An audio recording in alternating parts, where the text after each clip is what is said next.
بسم الله الرحمن الرحيم. الرحمن علم القرآن خلق الإنسان علمه البيان. الشمس والقمر بحسبان والنجم والشجر يسجدان والسماء رفعها ووضع الميزان ألا تطغوا في الميزان وأقيموا الوزن بالقسط ولا تخسروا الميزان والأرض وضعها للأنام فيها فاكهة والنخل ذات الأكمام والحب ذو العصف والريحان فبأي آلاء ربكما تكذبان. خلق الإنسان من صلصال وكالفخار وخلق الجان من مارج من نار فبأي آلاء ربكما تكذبان. رب المشرقين ورب المغربين فبأي آلاء ربكما تكذبان. مرج البحرين يلتقيان بينهما برزخ لا يبغيان فبأي آلاء ربكما تكذبان. يخرج منهما اللؤلؤ والمرجان فبأي آلاء ربكما تكذبان. وله الجوار المنشآت في البحر كالأعلام فبأي آلاء ربكما تكذبان.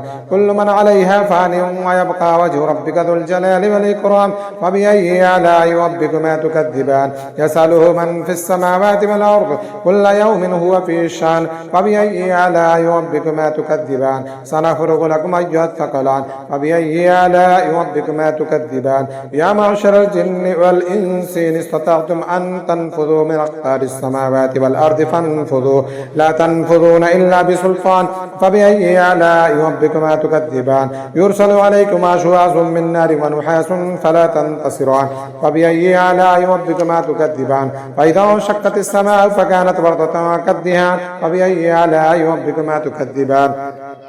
فيومئذ لا يسأل عن ذنبه إنس ولا جان فبأي آلاء ربكما تكذبان. يعرف المجرمون بسيماهم فيؤخذ بالنواسي والأقدام فبأي آلاء ربكما تكذبان. هذه جهنم التي يكذب بها المجرمون يطوفون بينها وبين حميم آن فبأي آلاء ربكما تكذبان. ولمن خاف مقام ربه جنتان فبأي آلاء ربكما تكذبان. ذواتا أفنان فبأي آلاء ربكما تكذبان.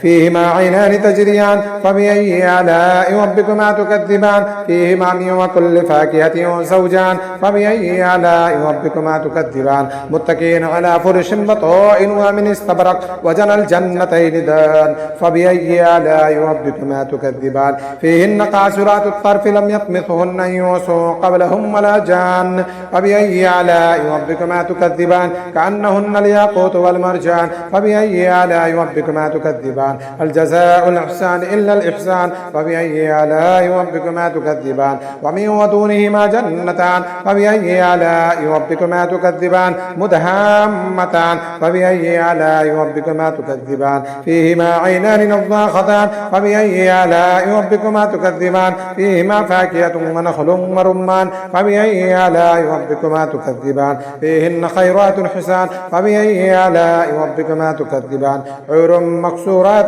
في الخيام فبأي آلاء ربكما تكذبان. لم يطمثهن إنس قبلهم ولا جان فبأي آلاء ربكما تكذبان. متكئين على رفرف خضر وعبقري حسان فبأي آلاء ربكما تكذبان. تبارك اسم ربك ذي الجلال والإكرام.